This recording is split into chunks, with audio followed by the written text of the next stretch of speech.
Poštovani sugrađani, praznik Hristovog vaskrsenja nosi u sebi duboku religioznu i etičku poruku za sve nas. To je trenutak u kome Isus vaskrsava u novom i proslavljenom obliku, kada se sve raspadljivo i propadljivo pretvara u večno, kada trijumfuje duh nad telom, kada se iz vrtloga beščašća pojavljuje jasna svetlost vrline i bratske ljubavi.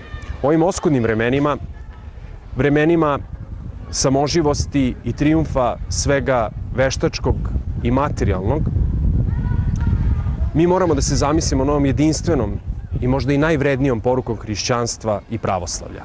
Od toga zavisi da li ćemo u budućnosti ovom zemljom hodati uspravno kao ljudi koji mogu međusobno da sarađuju, koji mogu međusobno da se razumeju i tolerišu.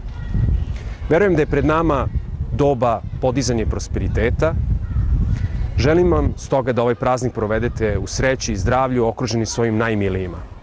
Dragi Pančevci, u ime Gradskog odbora Ujedinjenih regiona Srbije i u svoje lično ime želim vam srećan Uskrs.